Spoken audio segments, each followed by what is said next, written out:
So welcome everyone to our first 2023 Author Jam. It is wonderful to see you. Per usual, we're just hoping to connect and support one another and just hear and give space to what's going on for you. What are the things that are top of mind, and maybe what are things that you're carrying with you. I debated last night a little bit whether or not it would be appropriate to have some sort of, more visionary, what are your plans for 2023 kind of ask. But if that's something that you want to share or that is top of mind to you, that'd be wonderful. But if you just want to share sort of what's going on for you as if it was no other or special month of the year, that is okay also. I think all of us that I see on my screen have in some way, shape, or form been recent participants in our Author Jam. So I'm going to, Lisa, we're going to keep paying attention to see if somebody else hops on. But if it's just this small and somewhat intimate group, I think that would be a wonderful opportunity to just share where you are and what's top of mind for you. And if that is something that explores sort of the year before us, great. If it's something more immediate, that's wonderful too. And once you have a go in sharing, please feel free to sort of just anoint the next person. And we'll just go with the flow. I have a couple of things that we can cover if we're hurting for time, which I don't think we will. Yeah, but if anyone wants to start the sharing, feel free to say it's me and then anoint the next person when you're done. Theo, can I will lob out a very large question in terms of where our feet touch the ground. I would change it to where do our seats touch the chairs, because we are authors. And the practice of being an author of the sort we are requires so much discipline, being able to sit there and look at nowadays a blank screen as opposed to a blank page, and then start laying down words. And I'm wondering how people feel about being authors going into this year. Ready to get back in the chair again? Some of us had a few days where I didn't do any writing at all and ran around, had a great time with my son and his wife and my wife, and I felt like Pinocchio, the new Pinocchio. I'm free. But what do you think? Let me see. Why don't I go? I asked Tennyson the last time, so Tennyson, I'll ask you this time. I will jump in. Thanks, David. Hi, everyone. My seat touches my chair in Linden, Utah. It is in the Wasatch Mountain Range, about 45 minutes south of Salt Lake City. It is winter. It has snowed and just dumped a pile. It was winter wonderland for about 3 or 4 days here. 2 or 3 inches of snow on the trees. It's a kind of beauty that I really appreciate. I'm going to come to your question, David, about how does it feel to write and some of that, but in your initial question there of what's top of mind, literally in the way that is listening to a podcast recording just earlier today, it features a couple of dear friends to me and elders and guides and colleagues, Christina Baldwin and Anne Linnea. They are featured in the Change book here also. Round Circle, and they have been 25-ish year friends for me. So I have a deep love for them and a deep respect for their pioneering ways and their eldering ways. But on this particular podcast, Christina, who seems to have this way of like dropping out fantastic lines, and I kind of feel like washed over by them. She said this one, and it really grabbed me. They were talking, the context was talking about story. And what she spoke is, if language were a human body, then story would be the spinal cord. If language were a human body, then story would be the spinal cord. And then she went on to talk about the importance of story, and story is a medium for how we create connection with one another. the bridge into so much of what I feel like I'm up to is that I feel like I'm trying to create contexts where we can show up with our stories. And sometimes that means showing up with what we care about, or sometimes it means showing up with what we're struggling with, or find perplexing, or find animating. But to just weave it into, or to know that there's a weave of all of those interests, those things that are head, heart, and belly that come into us as human beings. So much of the work that I do is around creating those kind of spaces. Yeah. And relanguaged, it would be things like, oh gosh, let's be in connection. Let's be in our learning. Let's be in our, discernment about what might be a next wise thing to do, or stuff like that. So that's alive in me. And then if I come back to the question, Dave, that you asked, so much of my writing is in poetry. The most recent collection for me is called Most Mornings. I published it and released it last year in June.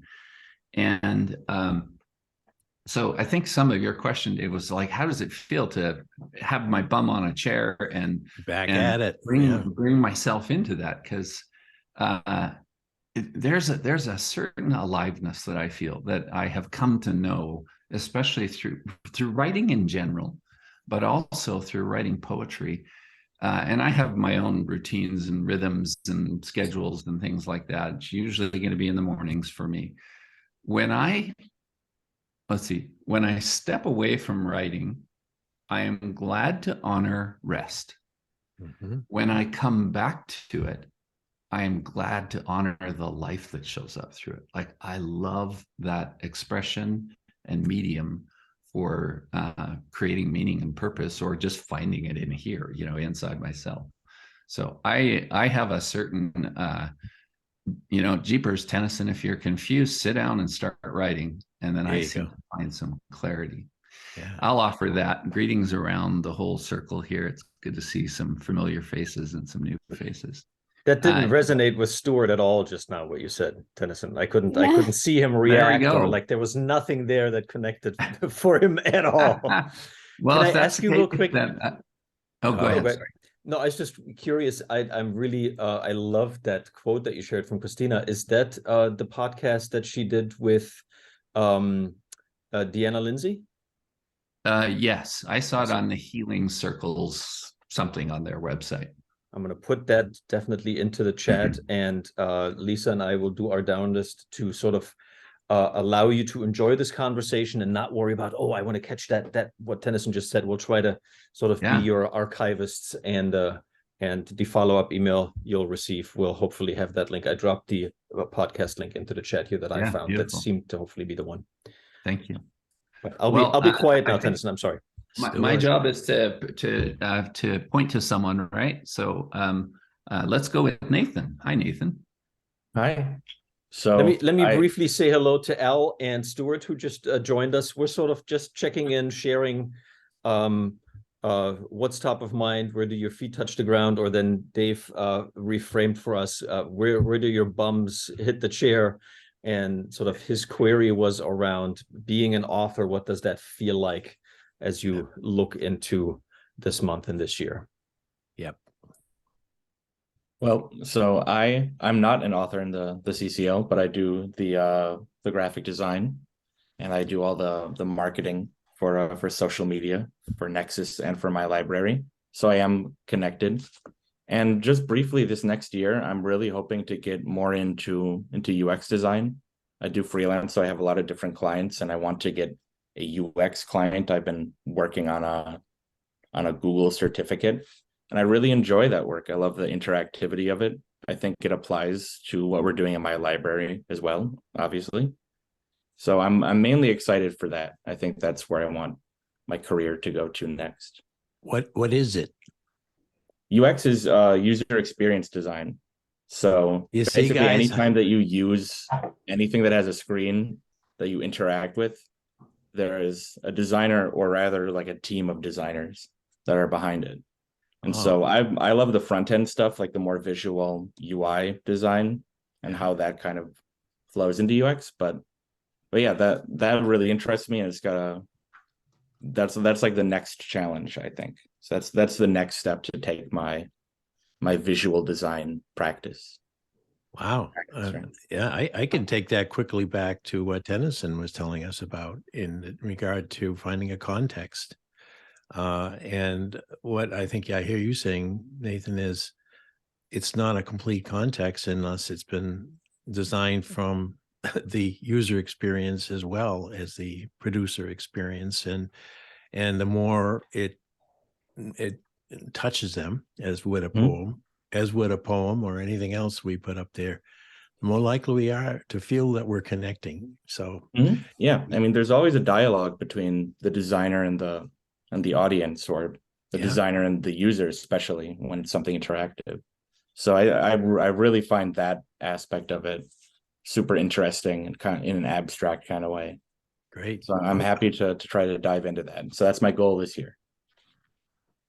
Could you pick Stuart next, because he was almost ready to tell us what he thought about what Tennyson was saying. So I feel like my free will's kind of an illusion. Yeah, I'm taking it away from you.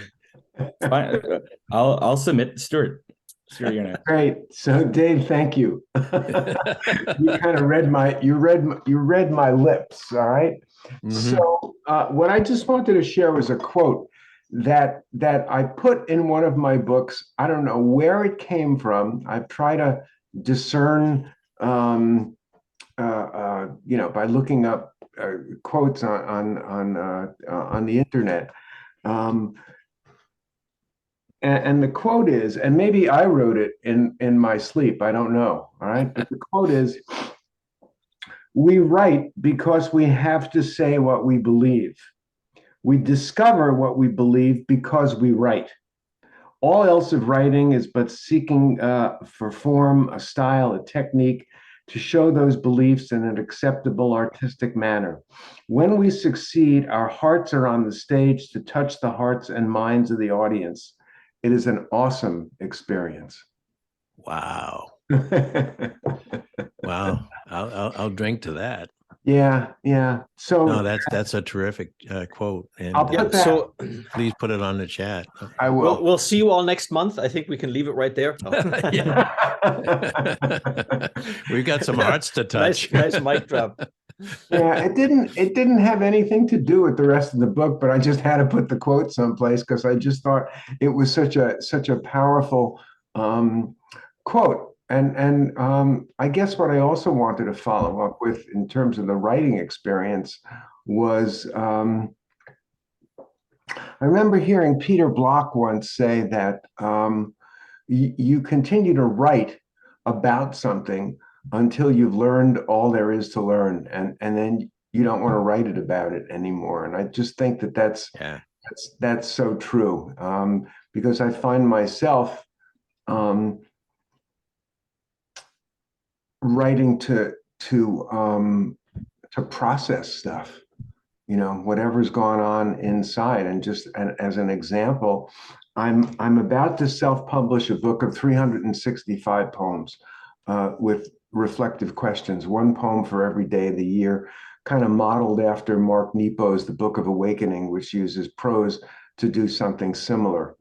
And all of the poems in there were just a reflection of what I was processing. I don't know how this system got to work like that, but I would write a one-word title and out would come plus or minus 20 lines of rhyme. And I've been noodling with these for a long time. And they're actually not quite done. I'm still doing a little polishing, but I've just got to get them out there, and I'll do a second edition.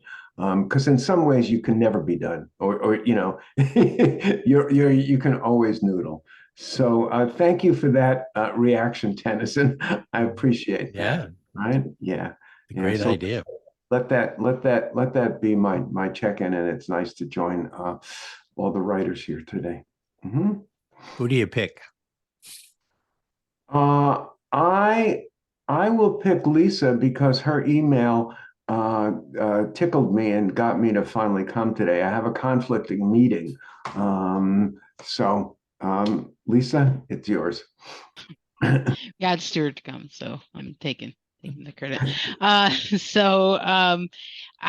think I know everyone here. I've met at least once, but I'll just say that my connection here is not as an author, but as part of the master's program at Bowling Green. So that's the initial impetus to get involved, and of course working with Nathan, Dr. Katie, and Teo at Nexus. I really resonated with a couple things that Stuart was talking about, as far as, I said I'm not an author, but I think you could potentially say yet, because I feel There like you go. I'm at the point where, having my professional career, which is mostly like in software and in implementations versus or traditional OD, is that I'm just trying to learn from each of you, your perspectives and your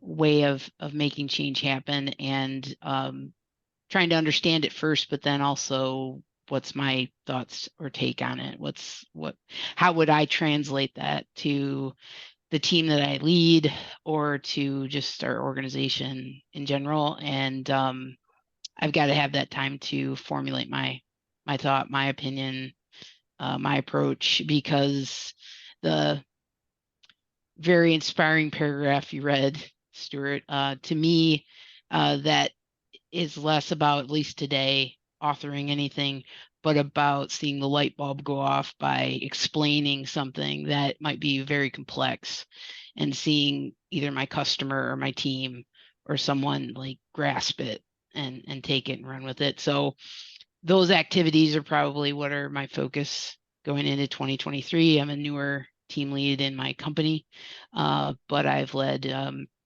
hundreds of change initiatives, you could say, within those companies I worked with over 20 plus years. So that's kind of where my expertise lies. And now I'm just very excited coming to the end of my master's program, hopefully April. That's gonna be wrapped up and everything, and just what I'm gonna do with that, all that knowledge that I've gained over the past close to 18 months. So Wow. that's that. And I'll circle back to butts and seats or feet hitting the ground, which was to Tennis's point. I did get stuck on the west side of Michigan during this storm, and so I experienced being stuck in one place was actually cool, because you're usually running, doing 5 million things, and to kind of it's kind of the same as when I camp and there's no cell service. Like there's a piece that you get, even if you're frustrated at some point, that you need something that you're used to getting and all of that. But it was beautiful. So I'll leave that there, and I will pick Mr. Crosby.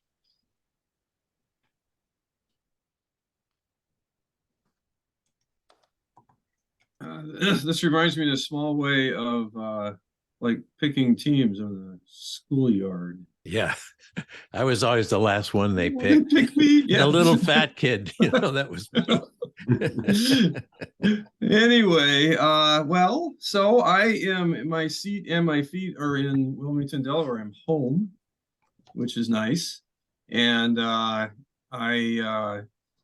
just finished my 6th book, which is taking Kurt Lewin's social science as he applied it to prejudice and how to help people change systems, like pay was for Black sanitary engineers in Connecticut, and at the same time how people think about anything that any form of prejudice, how to overcome that, which anyway, so I'm pretty excited about that book. It's out. I wish I had it. I don't have my author's copies yet, so I can't wave it in front of you. It then for me is kind of nice not to be writing. So I'm feeling kind of peaceful right now. Like the last couple books I've written, I already knew what I was writing next, and so it was just I was on to the next thing, and right now I have one book that I've worked on, which is telling stories to help people understand some stuff like emotional intelligence. I've got a story that I wrote a long time ago about Goldilocks and the Three Bears. But anyway, but that can wait. I think that can wait a while. So I'm kind of happy to instead, mostly now in my life, it's time to, I'm helping with the school, the Leadership Institute of Seattle Restart, which it has restarted. We've got 2 groups of students going in for the first year. So that's pretty exciting. That's been a successful launch. My brother in particular, restarting the school that my father founded back in, I think it was 69. So that closed like 3 years ago, that teaches organization development by using T group methods every day. Great. You know, it's just immersed in T groups. And I'm going to go off to Poland. I was in Germany last year to do a T group. Now I'm going to Poland to do a T group in this year, and which is it pays nothing. It gets me there, the airfare and the lodging, and but it's just exciting. So for me, it's fun to have a mixture in my life besides my personal life, which I've got grandchildren and, you know, I'm blessed, but of doing sort of hands-on work. Yeah. And also, you know, having writing as an outlet and a way of definitely of learning. I mean, that's definitely true for me too. That really helps me. Every time I try to write, I'm learning things I had no idea, you know, I would discover while I'm writing. So anyway. That's great. That's yeah. And that next book is just beyond your door. It's about ready to knock, Gil, and say, you know, no, you're not done with books. There's another one waiting. As you said, there's a couple of nascent books, but that's really cool. Very cool. Who do you pick? Okay. How about Stefan and Petra? You're in Germany, I think, if I'm not mistaken. That's right. Yeah. In Cologne. Oh, interesting. Okay, nice. Town of Cologne. Yes, first of all, I would like to say we were very worried about the snowstorms in the States when we heard it on the news, and I hope that every one of you kept healthy and nothing severe happens. Yeah, Lisa, you just told you were catched in Michigan. Yeah, did I understand it right? Correct. Okay. The west side of the state gets a lot more lake effect snow, so Yeah. we were buried, but I'm not normally. I'm usually east side.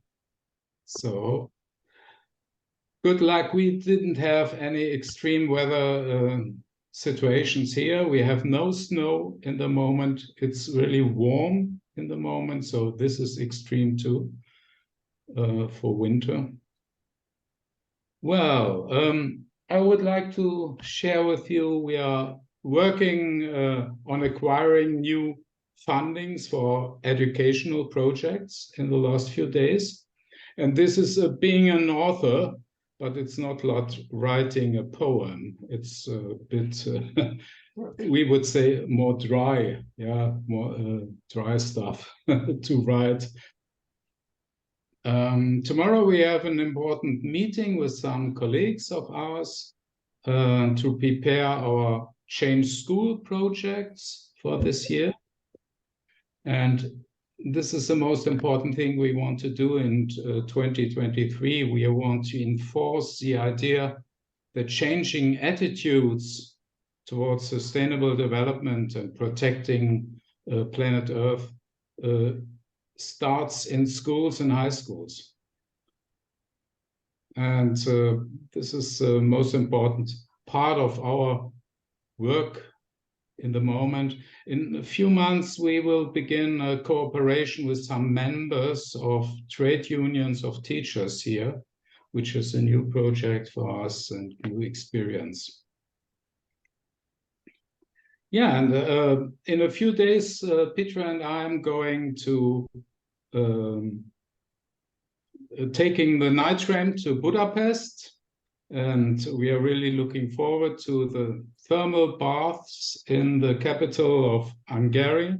We hope to spend some relaxing time, and of course, we will be creatively discussing some future plans of our company.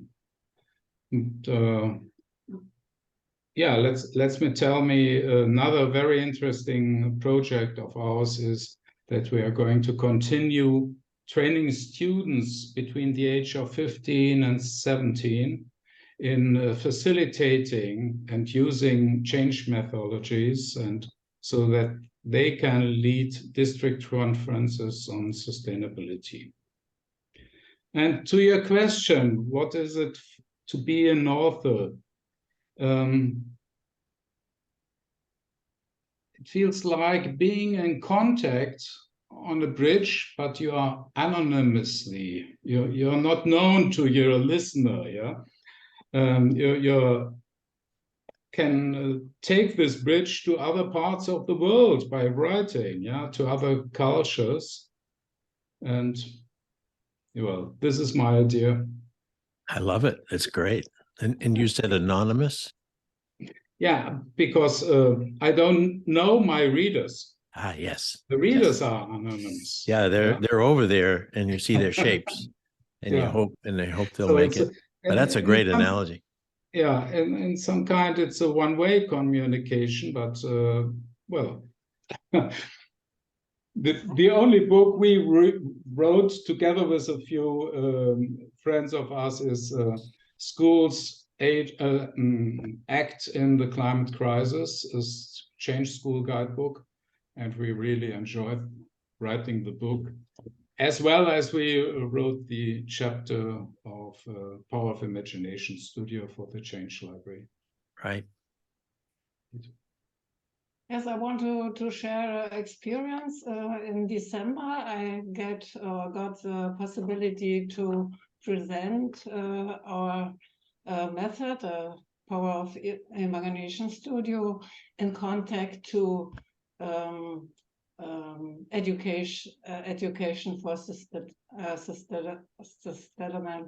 development, and we thought about the question, what about hope and visions under the climate crisis, and a disruptive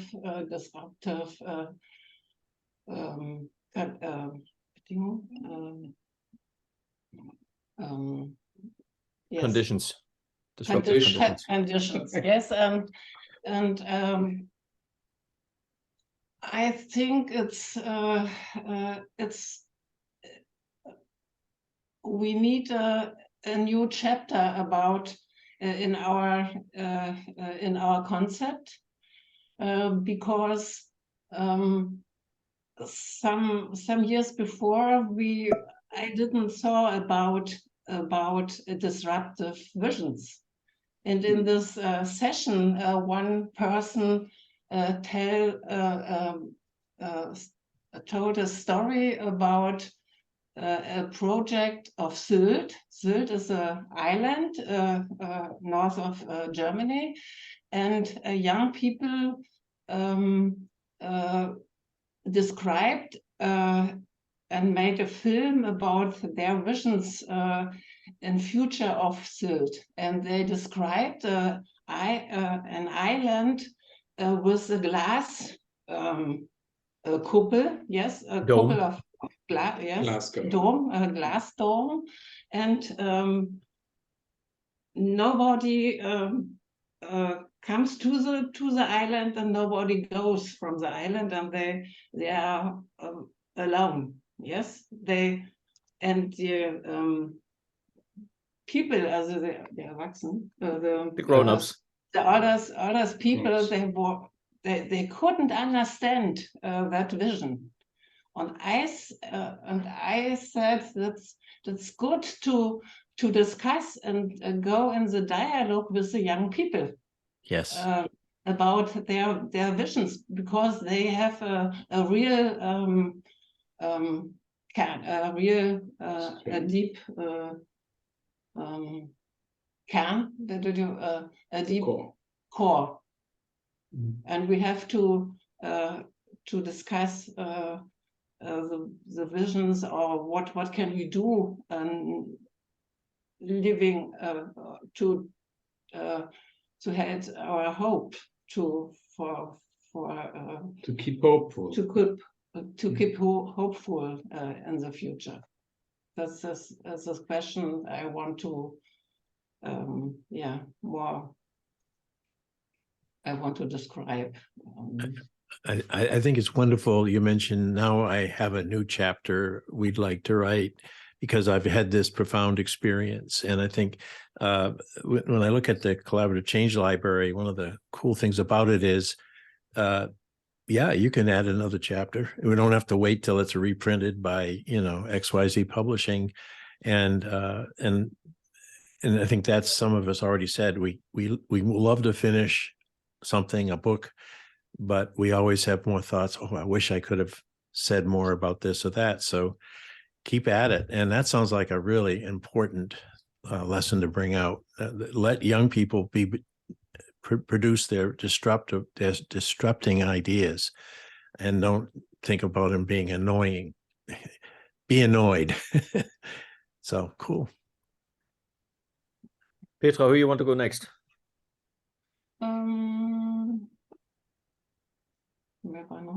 Steve, please. Oh, Steve's here. I didn't notice. He snuck in. I got on campus. We have an all-college meeting today, and I stepped out to jump into this, and my computer crashed, and I need a BitLocker. Have you ever heard of a BitLocker?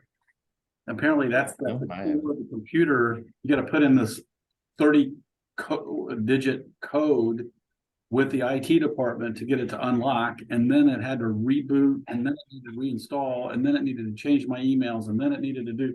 So I come into this meeting feeling very bureaucratized and systematized. I see Stuart. Hi, Stuart. Good to see you. And See you too. For today, I'm checking in with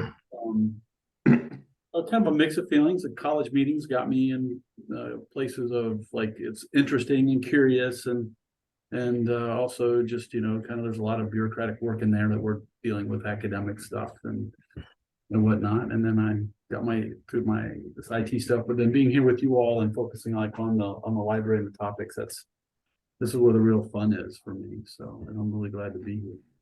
Is there a prompt that you had other than just checking in?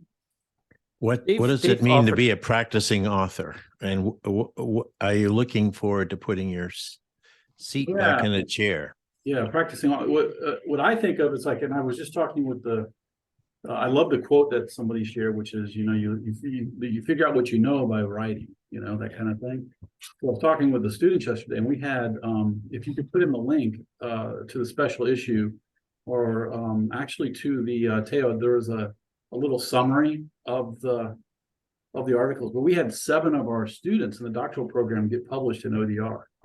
Right. Sort of an opening experiment where we are experimenting with unlocking their inner author, because they all believe it's like the most insurmountable thing in the world, and just getting them to go through the experience, and then all of a sudden we get a whole 7 articles, and there's a link to I wrote a little blurb about it, and then it links to the whole issue. And so, Teo, it was sent out, if you could just put that in. I'm on it. So it was really cool. And so when I talk with them, I just talk with them about, they're taking, if they care to take what they know and use it to be in service of others in a way that allows them to take care of themselves, putting it out there in writing is the best way to scale their knowledge, create credibility, create reputation, and to be able to do good work in the world. It just enables so much. So practicing authors, to me, it's about us, particularly if it's helping. Now, if I love poetry, I love Rumi, I love Hafiz, that's how you pronounce it. It's really profound. So his work as a practicing poet impact on me is like I am changed at a very deep level when I read the poetry. Sometimes it speaks to me. And Buddhist quotes, the quotes from Buddha, they just speak to me at a core level, and I just feel myself changing at I don't know how to say it. It's a spiritual level, but it's like almost like it's a mind, body, spirit level. It's my DNA and my spirit and everything, my soul. So I think a practicing author changes people at that level. It has the ability for people to be changed at a level that is undescribable to me. You know, I think that the cool thing about saying author instead of, you know, a business writer or however we classify it is you can be an author and write poems, which we've heard. You can be an author and write fiction. You can be an author and write something, you know, very much descriptive of our field. And it's not just, so what we're saying is we're free to use our full self in applying, you know, pen to paper. And I like what you said, Steve, because, and I'm delighted that you have 7 students who published. That's in one issue. That's and it changes their life, just seeing their work. Yeah. You ever seen the movie The Idiot? Yeah. By Steve, what's his name? Steve Martin. Steve Martin. And he finds his name in a phone book and he starts running around. He goes, I'm somebody, I'm somebody, I'm somebody. It's like, I exist. It's the written word gives a lot to it. It does something to us physically, just seeing us in writing. Yeah. Who do you pick, Steve? I'm not sure who to go. I pick Stuart if he hasn't gone. Alec. Oh, Stuart has. Albert hasn't. Al, and hey, Al, Carol hey, hasn't. Al. Okay. Can I add something? Absolutely. For one, it's The Jerk. That's a great movie. Yeah. Sure. Okay. The Jerk, yeah. Well, you've reminded me when you're talking about the students writing also that I just helped my dad publish again. He's 94 in ODR. So that's in that issue. In the same issue. It's in the issue. Yeah. So it can expressing yourself can happen throughout life, and I think that's wonderful about your graduate students, your students. That's great. I have to go back and carefully read all those articles now that I know the source. Thank you. Yeah, I wanted to add something too, and two quick things. One is the distinction between an author and a writer. Okay, in my own mind, an author is someone who's got the craft of writing and can write something. Yeah. A writer is someone who is just compelled to write. It's kind of like they have to write to live. It's something in the DNA. I remember many years ago meeting a quote psychic who looked at me and said, "You're a writer who's not writing." And it happened to be a time that I was not real happy and I wasn't writing. So it was an interesting phenomenon. That's great. I have a story that I'll tell you offline, Steve, about the importance of students writing. Albert. Well, what an august group you are. I come to this as more like of a practical, I don't think of myself as a practical author. I think of myself as a practicing change agent. And I've had the great good fortune of working with 5 or 6 really terrific organizations in the last year. And I learned from every one of those, but somewhere along the line here, I was listening to a podcast, and goodness knows podcasts are ubiquitous these days. And in this podcast, they were talking about different kinds of wisdom. I'm probably getting this not quite right, but when we're younger and even into our middle and later years, we are often in the business of discovering wisdom, of emergent wisdom, new creations. Steve has been all about collaboration and the emergent quality of things, but there comes a point where you think you know something. And the obligation is to share what you know. And and so that in this podcast, they referred to it as crystallized wisdom. And I have also had the experience in this last year of people coming to me. I'm a practitioner, Steve knows because he was there more or less at the beginning, in the development of whole-scale change as an approach, as a change methodology. And there's plenty now of multitude of change methodologies, but this one goes back a long way. And this last year, I have had a client from 15 years ago who it's a center at the Georgia State University that works in rural health. And they have gone from having 30 people to having 120 people. And we trained them in whole-scale methods in the, 2006, something like that. Anyway, the leader called up and said, we have 120 people now, and they're all jealous of the 30 who know how to do facilitation and change better than anybody else. And will you come back and do a 2-day intensive workshop to teach us how to be transformational change agents?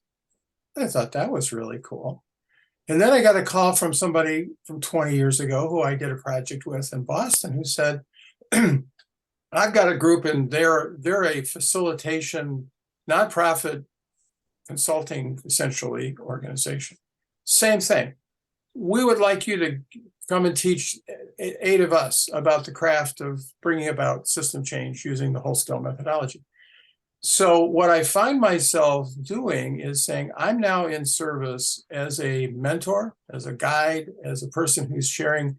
Not that that is the be all and end all, but the fact is there is, and I think, I forget who was talking, but the idea for me is there is an art and a craft. You first have, this is the difference between being a writer and an author, maybe.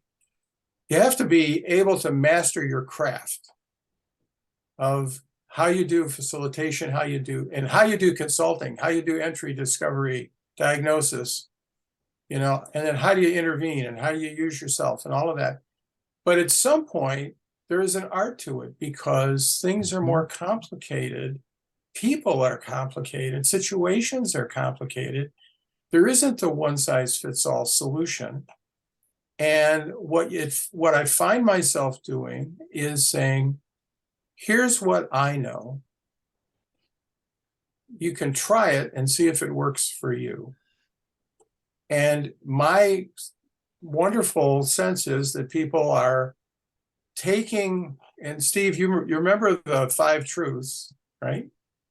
Okay, as the kind of the meta methodology here, saying that all change methods have 5 things in common: a sense of system, a sense of purpose, reliance on theory, a journey that has to be followed, and values. So theory, values, journey, system, purpose manifest themselves in some way or other in every change methodology.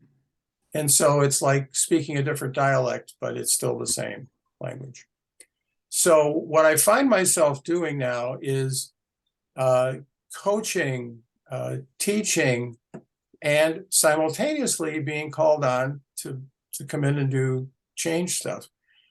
In the process, this is where I guess I come back to the author thing, is that what I find myself doing is writing little short 2,000-word articles about how to write a really good team charter. How do you run an event planning team? How do you, and so there are all of these little articles that I've written that are just snippets, like it's just a tool. Here's a useful tool. And until this morning, I hadn't thought about putting those together into a collection because I could probably make a book out of those. Oh, yeah. So anyway, that's, I feel a little bit less, my identity is not wrapped up in being an author. I do writing, my identity is wrapped up in sharing what I know, but a lot of that is PowerPoints and, all of that. So anyway, there was a baseball player in the 90s named Rusty Staub, and they asked him how he felt about, he'd just been traded And he had just come to a new team, and they said how he felt about being there. He said, what were his hopes? And he said, I'm just happy to be here. So I'm just happy to be here, guys. Who do you pick next, Al? I don't know. Have we heard from Carol yet? No. Oh, my friend Save Carol. the best, who the always best for has wise last. things to say. Go, Carol. All my friends. Well, I often go last, and this is a real opportunity. The first thing is everybody who knows me knows I'm always writing, and I have a unique learning style that I hear and need to see it as I write. So it's a source of very much my learning. And everything each one of you said relates to some place that I am right now. It's interesting that I always do a word for the year. And this year was discernment and writing. And I found this conversation extremely supportive of that. Dave and I have many conversations. So his kickoff and the focus on practice is very front and center to where I am. The climate change and the impact on education that Stefan and Petra are doing is warming my heart. My best work was in education in South Africa. Tennyson, I will always love listening to your perspective. And I love the circle work. Gil, I've only gotten to know you recently, but wow. And Al, we have a recent connection, but obviously a kindred spirits. And Stuart, I loved what you said that you didn't write when you were having a bad time. And for me, what's really up is the integration, and it always has been. I'm a practitioner by deep in my beingness, and how you integrate being and doing, how you integrate learning that's in a school way, but experiential. But there's a movement in my mind to action, which Dave and Joe Raylan have gotten involved in because of an initiative to influence doctoral education, which one more time is spearheaded by Dr. Katie. And we deeply believe from our mutual history that the role of a weaver is really essential now, more so than ever. Yeah. And from my perspective, everyone in this group has said something that accentuates my quote that's, how do I know what I think till I see what I say? And I think what this conversation has led to is, how do I know what I think, know, and need to share until I see what I wrote? Yay. Very nice.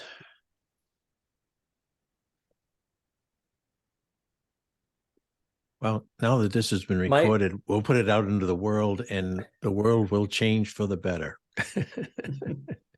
With all this wisdom in what, a dozen screens. But thank you for responding to what do you got there, Tail? Yeah, I have a reflection that, you know, my writing over the last couple of years has mostly been in getting to edit, look at some of the chapters that you all have submitted, a lot of work I did with Dave on getting to sort of learn about Peter Vale through his final manuscript, which was really a profound experience, I think is fair to say. my parallel and experience that I want to offer you that just for some reason popped out of all of this, like where are our, like what's this authorship thing? I've authored some of my own stuff, but a lot of my writing work, has been in editing and taking on other people's, and how do I maybe frame it for this audience, or how do I reformat for this way of publishing, whatever that might look like, which is parallel to what I do in music. I do write quite a bit of my own stuff, but the majority of my music work is in writing new arrangements for the particular band setting that I lead at our church. And so we might take a popular song and put it in a different format that we can perform with this group of 4 or 5 that I get together. And so I want to just express a sense of gratitude to just about everybody on screen, that I've gotten to wrestle with your thoughts and your words in some ways to what as a musician, sort of with that same value set, feels really difficult sometimes. Like, okay, it's supposed to be just 3 verses. Like, which 2 verses do we cut out for Sunday morning? With some of your content, the challenge was, okay, how do we fit it into a more concise, maybe framing that we can publish? So I just want to offer the joy that I've had in getting to wrestle with your thoughts and sort of using my lens and my perspective to be able to get it maybe to some additional people that may not have seen it in some other way, shape, or form. And I want to share with you in the chat, I'll put a link to a piece of music that I've gotten to collaborate on with some friends that is originally written and performed by one Gordon Sumners. Most people know him as Sting, but we took when last February happened in the Ukraine, we took his song "Russians Love Their Children" and sort of put it in a different context. And I was able to collaborate with a vocalist from Australia and a keyboardist from Honduras, drummer and musician from Beirut.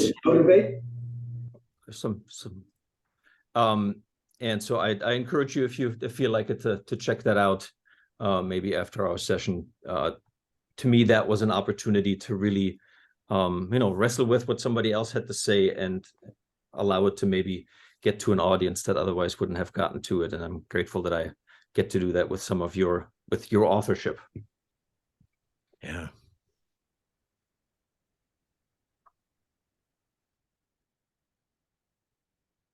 So we have about, oh, go ahead, Stuart. Yeah, no, quick story. I was going to send this to Steve offline, but given that we have a couple of minutes, I'll do it here about student writing. I got through an undergraduate education, a BA in economics at Syracuse. I think I wrote 1 paper. I avoided any possible course that would make me write, because that was very, very hard work for me. And then I went to law school. And in the first semester, I had to write a research paper for the dean. And I wrote this 35-page paper, and it came back just totally destroyed, And I said, oh, these guys are serious about writing. I've got to learn how to write. And somehow I realized myself that it was all about editing, that it was all about your capacity to look at what you put down on paper and frame it. And that was kind of the beginning of my writing career. And I ended up as a student writing editor of the Law Review. And that was where I started to learn this craft and develop some confidence and understand that I could get good at that. And it really has been kind of the core of my life. I mean, I always get tearful telling this story, because without that, who knows, what I might have done during the course of my life. So, and I always give a little bit of money to Dean Russell Fairbanks, who was a noted military law expert, and that's what I had to write on. So thank you, Steve, for kind of keying up that, and that's what you're doing for the students, giving them an opportunity to learn and understand the craft of writing and how important it can be. Mm-hmm. I think I have one of those papers, and Lisa might too, with some of Steve's comments on the side somewhere. I want to quickly, before we disperse, we have about 3 more minutes. I want to just offer an invitation, or at least make you aware that we are working on sort of similar conversations to a larger audience. You may want to touch base with Lisa, Steve, and I on wanting to be part of this, but the webinar podcast series, All Things Change, that Steve is leading, we're going to have 3 opportunities on the 19th, 26th, and 9th of the next month coming up that will be included in your follow-up with a little bit more detail as to what those conversations will look like. But I think Hillary Bradbury's work, for example, around action research as a response for how do we deal with our planet's arguably lacking well-being, that I think, you know, some of the nuances that Petra and Stefan were sharing would resonate. But there's some good stuff here that I just want you to be aware of as an opportunity. And that'll be linked in the follow-up email that you'll all receive next week. I want to add, thank goodness for podcasting. We said there's a lot of them, but there are. And imagine 20, 30 years ago, we would never hear these voices. We'd never hear people in spontaneous conversation where these ideas come out like they never would otherwise. So yay for podcasts, and congratulations to Steve and the team for joining the podcasting universe. I got Peter Vale to start podcasting when he was well into his sickness and to his age. And he once said to me, "You mean I got to put this damn thing on in order to, and I have to sit here in front of you on this?"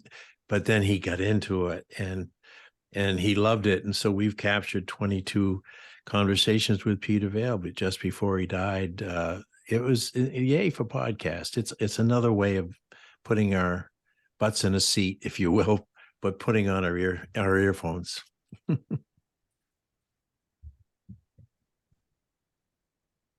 Thank you all so much. It is noon where I'm at. I have another meeting lined up. Some of you might as well be needing to run off to the next thing. I am grateful for this hour with you all. I feel well nourished. Me too. Thank you. Thank you. Thank you, Teo. Thank you, everyone. Thank you, Steve. Bye, Thank you, Steve. everybody. Bye.